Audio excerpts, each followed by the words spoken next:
રાઘવેન્દ્ર સરકારના શ્રી ચરણોમાં વંદના સાથે તાત આપની ગાથાના પ્રવાહમાં સત્સંગ રૂપે જે પ્રવાહ શાબ્દિક સાધુ ભાવે, કારણ કે અમને આનું રાખવું પડતું હોય બાપ, તમે અમારું રાખો, અમે આનું રાખીએ.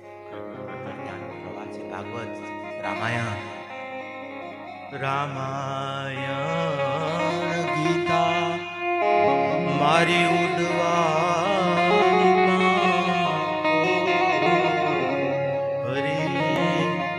આપી છે મને ઉડવાની. રામાયણ અને ગીતા ભાગવતનો સાર, ભાગવત તત્વ ભગવંતના સાનિધ્યમાં. તો એક દેવભૂમિ, દેવભૂમિ દેવ તત્વનું સાનિધ્ય, માં ભાગીરથી ગંગાનું સાનિધ્ય. લાખો વર્ષો પુરાની આપણી આ પરંપરાઓને આજ પણ આપણા સદભાગ્ય છે કે અત્યારે આપણે જીવંત પરંપરાઓમાં આ બધું માણી શકીએ છીએ બાપ. અત્યારે જે વિશ્વને અત્યારે જે ચાડાય ને જે નાટકે ચડ્યા છે આ બધા, અને અત્યારે રોજ સમાચાર સાંભળીને એમ થાય કે આ બધા ફટાકડાઓ કોના માટે? આ બધા આ કાંઈ જીવન દેવા માટે નહીં, જીવનના વિનાશ માટે છે બાપ. જીવનનું સર્જનનું પોઈન્ટ, જીવનનું સર્જનનું તત્વ આપણું આ આર્ય સંસ્કૃતિ, આપણી ભારતીય સંસ્કૃતિ, આપણી સનાતન વૈદિક પરંપરા અને વૈદિક પરંપરાની આ ધરોહરમાં જ્યારે અત્યારે વર્તમાનમાં આવા સમયમાં આવી વિકટ પરિસ્થિતિઓમાં જ્યારે આપણે જીવન માણી રહ્યા છીએ, ત્યારે યાદ રાખજો ઈશ્વરની અનંત કૃપા લઈ કરીને. એ અનંત કૃપા જે તમારા હૃદયમાં બેઠી છે ને, આજે અમે સાધુ હૃદય આજે એ કૃપાને અમે સ્વાગત કરવા માટે આજે બાપ આ દેવભૂમિમાં આવ્યા છે. અને હરિ પાસે એ જ માગીએ કે એ આપણી અનંત કૃપા બની રહે, એની યોગ્યતા તાત બનાવી રાખે. આજે ગોમતી મૈયા નિમિત્ત છે, મગનભાઈ પરિવાર આ બધા સેવાભાવીઓ નિમિત્ત છે, પણ કાંક આપણું બધાનું ભજન ભેગું થાય ને, કારણ કે અર્થથી નથી થતું. અર્થ કોક દેતો હોય છે, કોક મહેનત કરતા હોય છે, અને આપણી બધાની ભાવનાઓ. હમણાં રાઘવેન્દ્ર સરકારનું પ્રાગટ્ય થશે એની પહેલા જો ભગવાન આવ્યા એની પહેલા કેટલી ભૂમિકાઓ બધી નિર્માણ થતી હોય છે. ભગવાન કૃષ્ણ આવ્યા એની પહેલા એક આખી ભૂમિકા એક તૈયાર થતી હોય છે, અને જેમ એનું આગમન થતું હોય એમ બાપ એનું આગમન થશે, પણ આપણે એક જે જીવનની ભૂમિકા તૈયાર કરવાની છે. અને એ ભૂમિકાનો પહેલો આધાર જ કલિયુગમાં ભગવત નામ અને ભગવત ચરણ પ્રાપ્તિ, ભગવત અનુરાગ. ઘણી વખત ભગવાનની કૃપા તો ઘણી અમે જોઈ રહ્યા છીએ, લાખો વ્યક્તિઓ લાખો માણસોની વચ્ચે ફરી રહ્યા છીએ. ભગવાનની અનંત કૃપા છે, પણ બાપ એ કૃપાને લાયક નથી. ક્યારેક દુઃખ લાગે કે આ કૃપા ને તું કેમ લાયક નથી બન્યો. આજે ફદિયા આવી ગયા, પદ પ્રતિષ્ઠા મળી ગઈ, અને અનંતની અનંત કૃપા ને બાપ એ આજે પોતાના જણે ગજવામાં રાખીને બેઠા હોય ને, હા જ્યારે પદમાં રાખીને બેઠા હોય ત્યારે દુઃખ લાગે કે બાપ આજે હરિએ જે આપ્યું છે, જેને જે તત્વએ મને ને તમને આ જગતમાં મૂક્યા છે, બસ આપણું પહેલી ભૂમિકા છે કે એની સાથે કેમ બની રહેવું. એ તમે જો આ પેટ ભગવાને આ ખાડો દીધો ને, આપણે કેટલા એની સાથે બનેલા છીએ. સવાર પડશે ને દેશું, બપોર થશે ને આપશું, પછાડ થશે ને વળી કાંક સંભાળશું, અને રાત થશે ને વળી ખાલી દેવાનું, બસ ઉડતા જ રહેવાનું. પણ કેટલી આપણી તૈયાર નહીં દીધું આપશું. ત્યારે એક વૈશ્વાનરના રૂપમાં ભગવાન કહે છે કે બાપ આજે મને આપતો રહે, હું તને આપતો રહીશ. અને જેટલું ભોજન આપીએ છીએ એટલી ઉર્જા લઈ કરી અને જગતના કાર્યો કરી રહ્યા છીએ. એ જ વૈશ્વાનરની ઉર્જા છે. અને બીજી ઉર્જા છે આપણું આ વૈદિક કાર્ય. વૈદિક કાર્યમાં બે કર્મ લેજો. એક કર્મકાંડ, કારણ કે કર્મકાંડ બહુ જરૂરી છે. અત્યારે ઘણા એવા અકર્મી બની જાય છે ને, મારે ખપે સીધો તો બાપુ એવું સીધું દઈ દો ને બસ ધ્યાન લાગી જાય, હુઈ જાય છાનો માનો ગોદડું ઓઢીને હમણાં લાગી જાય. બાકી ધ્યાન અત્યારે કેવા ચાડાએ ચીડાય છે. સવારના ટીવી મોબાઈલ ખોલીએ એટલે બસ એ બાપ કલિયુગ છે, સંભાળજો, પોતાને સંભાળજો અને એને સંભાળતા રહેજો. બસ આજ સત્ય છે. બાકી અત્યારે બધા ધંધા કરવા બેઠા છે, ધંધા કરવા બેઠા છે બાપ. ધર્મના નામે ધતિંગો અત્યારે જે ચાલી રહ્યા છે ને, ત્યારે કહું કે સંસારની વમળોની વચ્ચે સંસારના રહેવાનું છે. આ બધું સંસાર એનાથી જ બનેલો છે. અહીંયા ભગવાને ગુલાબ દીધા તો કાંટા એવા હુયા વાંકા, એવા હુયાદાર કાંટાઓ પણ આપ્યા છે. પણ આપણી જવાબદારી ગુલાબ લેવાની છે, કાંટાઓની નથી. એમ જગતની અંદર બધા જો જગતમાં રામીએ છે ને હરામીઓ બેઠા ખૂણે ખૂણે.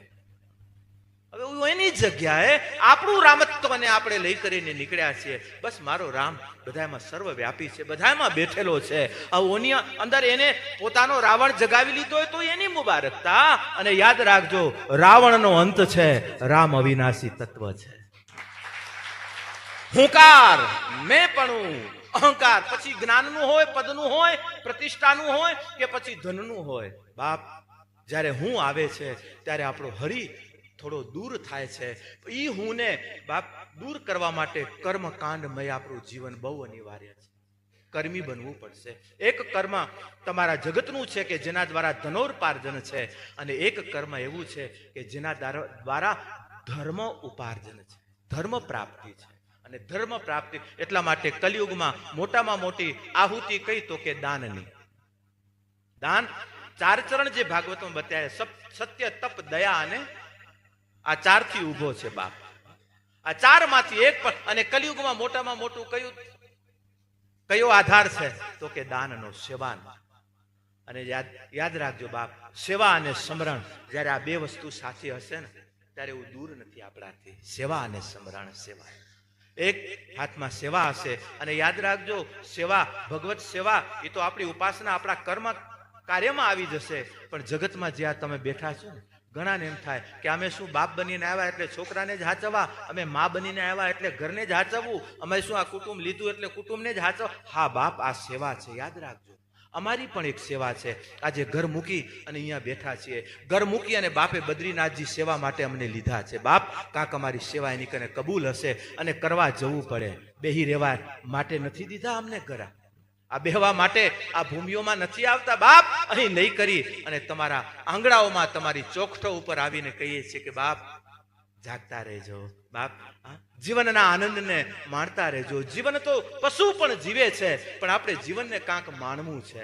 અને માણવાની ભૂમિકા નિર્માણ કરવા માટે બાપ કલિયુગના જે ચરણો બતાવ્યા છે એમાં દાન તત્વ અને દાન કર્મથી આપણે ધર્મ કર્મ મય બની આપણો સમાજ, આપણો પરિવાર બનાવી શકશું.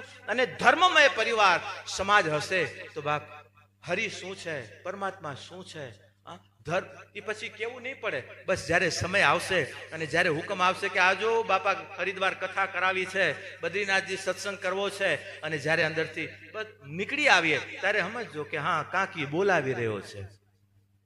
ઘણા જો અત્યારે જયંતિભાઈ નથી, હવે એ કે બાપુ શું કરીએ? મેં કીધું નહીં બાપ, પેલું કર્મ ભગવાને મૂક્યા છે, પેલી આ ભજન છે, હું તમારું જીવનની સેવા છે, તમારું કર્તવ્ય છે.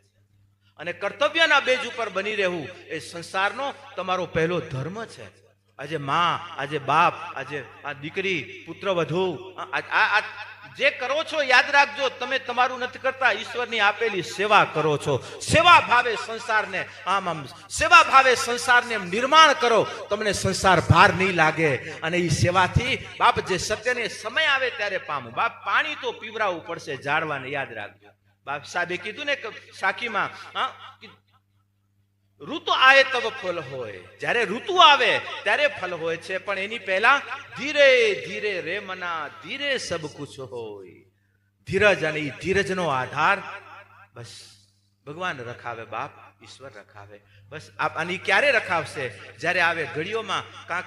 આજે કોના ભાગવતના નાતે બેઠા છે, કાલે આવીને પૂછ્યું, પછી અડધો દિવસ કથા છે ને અડધો દિવસ ફરવાનું કે ના બાપુ કે 2 ટાઈમ કથા. અને મહારાજ અહીં પણ વચન પાડે, અહીંયા ખૂબ આનંદ છે બાપા. જરૂર દેવભૂમિમાં આવી, હમણાં બદ્રીનાથજી કથા કરવા જે આવે એને પહેલું જ કહું કે બાપ ફરવાના દિવસો પાછળ 2 દિવસ વધારે રાખજો, પણ કથા 2 ટાઈમ. કારણ કે કથા છે. કથા એ આપણું બનાવેલું આ સાધન નથી. આજે ઘણા ધંધા કરીને બેઠા છે, ભાગવત આવડતી નથી, ભાગવતનો એક શ્લોક નથી આવડતો, અને વ્યાસાસન ઉપર બેઠા છે.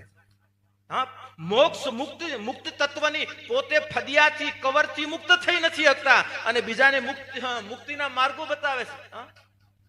બાપ બ્રાહ્મણ સિવાય, આચાર્ય સિવાય આજે આચાર્ય પરંપરાઓમાં બેઠા છીએ. એટલા માટે કહું છું બાપ, આજે જે આપણી પરંપરાઓ છે, જે આપણી આચાર્યોની જે માર્ગો બતાવેલા છે, એ માર્ગો ઉપર આપણે આપણા સનાતનને ત્યાંથી જ પામી શકશું. બાકી આપણે એમ થશે કે હવે આને દીધું ને આ નવું કાંક નવું બધું જાગશે, પણ યાદ રાખજો મૂળમાં અંતે સનાતન સત્ય એ પરમ સત્ય જ છે, અને પરમ સત્ય સનાતન છે, અને સનાતન એ જ સત્ય છે. બાકી આ સનાતનના કેટલા વાળાઓ કરીએ ને આપણે બેઠા છીએ. બાપ સનાતનને તો મૂકો, હા, બાકી તમને જે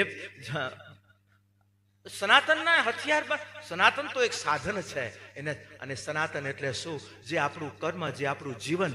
આજે જીવ શૂન્ય છે, આપણે પણ શૂન્ય છીએ. ક્યાં જઈએ છીએ? કોઈ આમ ક્યારેક વિચાર તો કરજો.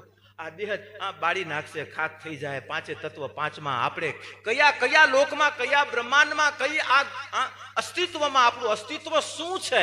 પણ બસ અસ્તિત્વનો જે આપણો સથવારો છે ને એ જ સત્ય છે, ને એનો સથવારો પેલો પ્રાણવાયુ છે, એનો સથવારો ભૂદેવી છે એનો. અને ભૂદેવી માટેની જ્યારે વાત આવી, ગઈકાલે જ આપણે 15મી ઓગસ્ટ, કારણ કે આજે રાષ્ટ્રભક્તિ પણ આપણી એટલી જ બાપ બનાવી રાખજો. મારા બધા યુવાનો, આપ વડીલો છો, આપ તો સાધના કરવા માટે, ભજન કરવા માટે જ બેઠા છો, પણ આજે હવે સમય એ આવી રહ્યો છે કે આજે તમારા ઘરોમાં દીકરાઓને પણ ક્યારેક રવિવાર હોય ને ત્યારે એને કહે કે હાલો બેટા ભેગા મળીને રાષ્ટ્રગાન કરીએ. રાષ્ટ્રના જે આત્માઓ આ જે ગયા છે, અરે તમે તમારા ગુરુઓ માટે ભજન કરો, જરૂરી છે.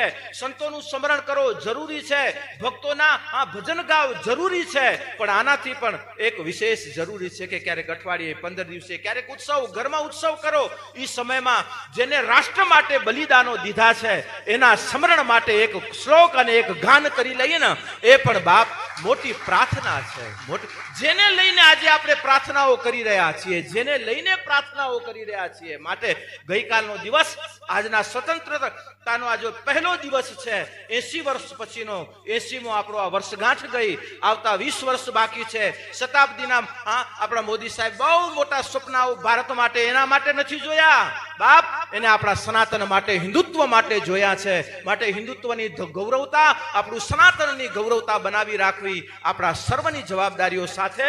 ત્યારે જ આપણો ધર્મ. બાકી માળા ફેરવતી, એ માળા ફેરવવા વાળાના માથા વઢાઈ ગયા છે બાપ.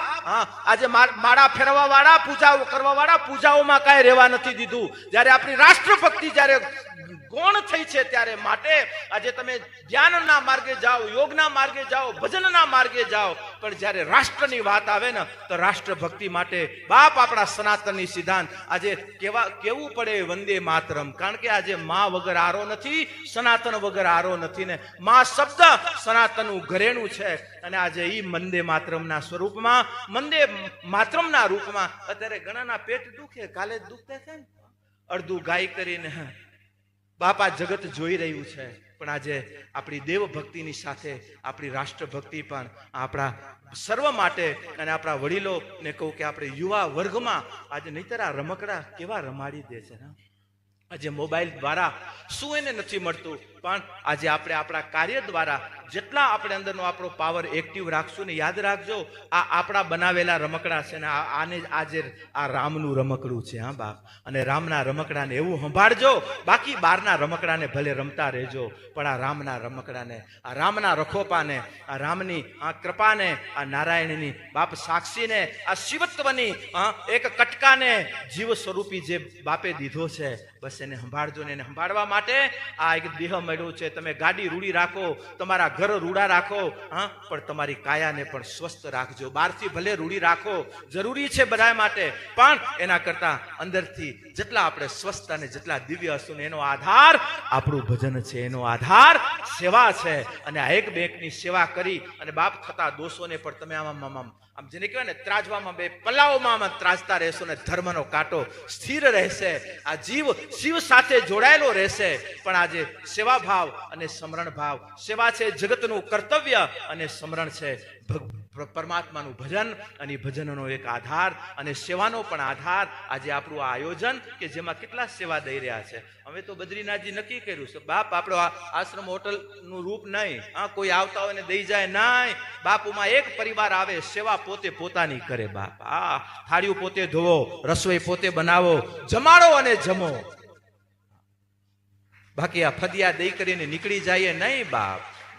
બાપ પ્રેમ જોઈશે. પ્રેમથી પરમાત્મા છે, સાધન છે, જરૂરી છે સંપત્તિ, પણ સંપત્તિનો આધાર સન્મતિ છે અને સન્મતિનો આધાર પરમાત્માની પ્રીતિ છે અને એની પ્રીતિ આપણા સૌની દ્રઢ બની રહે અને ઈશ્વર પાસે એ જ કહી કે બાપ જગતના બધા વસ્તુ માટે વ્યક્તિઓ માટે પ્રીતિ વધતી જાય છે, વધતી રહે ભલે, પણ પ્રભુને કહી કે તારા પ્રત્યેનો અમારી પ્રીતિ સદાને માટે વધતી રહે, કારણ કે જગતની પ્રીતિ એક વખત ઘટશે, એ પાવર જશે ક્યાં? પણ જો એ પાવર જો આમાં જોડાયેલો હશે ને તો એ પરમ પાવર બાપ આજે શું નહીં આપે.